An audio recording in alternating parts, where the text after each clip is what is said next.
اعوذ باللہ من الشیطان الرجیم بسم اللہ الرحمن الرحیم السلام علیکم رحمۃ اللہ وبرکاتہ۔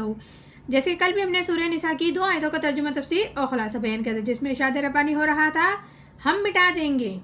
بہت سے چہروں کو، الٹا دیں گے یعنی کہ بنا دیں گے ان کی پشت کی طرف یا لعنت کریں گے ان کو، جیسے کہ ہم نے لعنت کی ہفتے کے دن والوں پر، اور اللہ کا حکم پورا ہو کر رہتا ہے۔ آگے ارشاد ربانی ہے ان اللہ لا یغفر ان یشرک بہ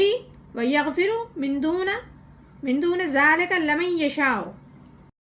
بے شک اللہ نہیں بخشے گا اس کو کہ شریک ٹھہرایا جائے اس کے ساتھ۔ تو اس آیت میں بتایا جا رہا ہے یقیناً اللہ تعالیٰ ہرگز اسے نہیں بخشے گا جس کے ساتھ شریک کیا جائے، اور اس سے کم تر جو ہوگا اس کے لیے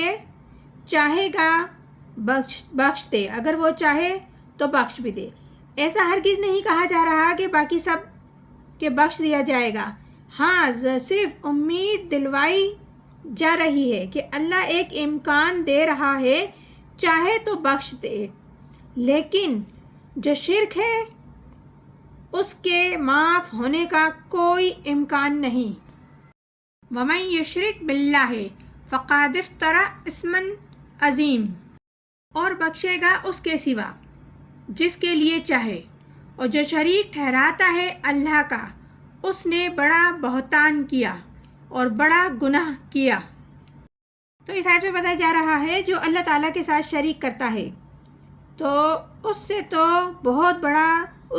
بڑا طوفان واضح کر دیا۔ اللہ تو صرف ایک ہی ہے، اور آپ اللہ کے ساتھ جس کو بھی جوڑتے ہیں وہ سب جھوٹ ہے، بہتان ہے، اور اس کے سوا کچھ نہیں ہے، تو اس کو ہرگز رب العزت نہیں بخشے گا۔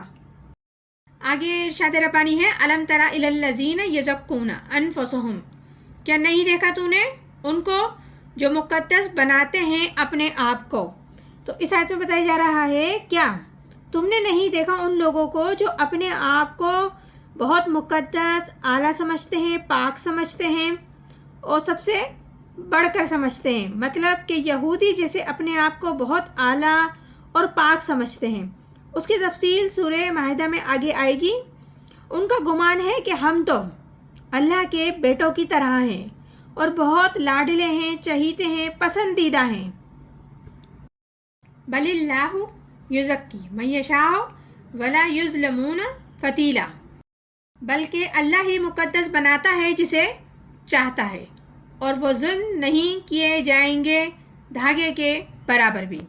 تو یہی بات بتائی جا رہی ہے کہ اللہ تعالیٰ ہی پاک کرتا ہے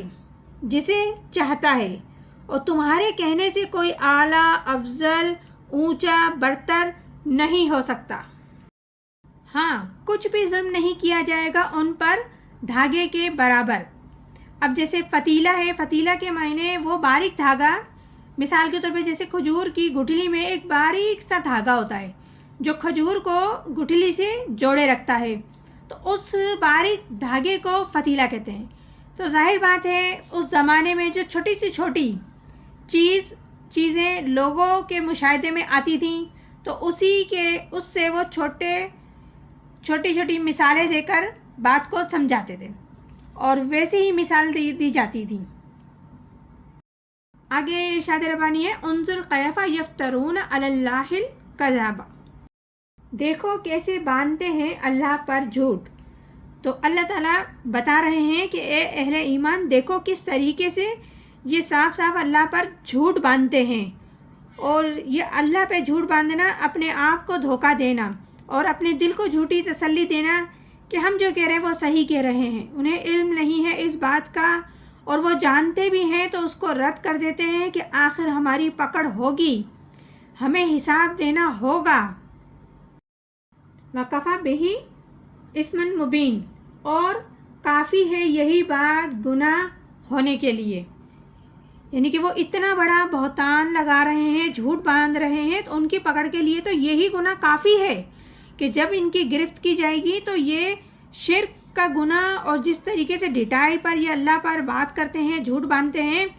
تو ان کی پکڑ کے لیے، ان کی گرفت کے لیے یہ جملہ ہی کافی ہوگا ان پہ عذاب مسلط کرنے کے لیے، اور دنیا کے لیے بھی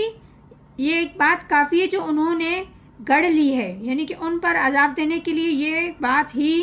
کافی ہے جو ان کے دل و دماغ میں چھا چکی ہے، اور اچھے سے گھر کر لیا ہے انہوں نے، اور اپنے آپ کو دھوکے میں رکھ رہے ہیں اس دھوکے کی زندگی میں۔ تو یہ سورہ نساء ہے جس کی ابھی ہم نے 3 آیتوں کا ترجمہ، تفسیر اور خلاصہ بیان کیا تھا۔ انشاءاللہ تعالی مزید بھی آگے کرتے رہیں گے۔ پروردگار عالم ہم سب کو قرآن پڑھنے کی صحیح طریقے سے توفیق عطا فرمائے، آمین ثم آمین۔ جزاک اللہ۔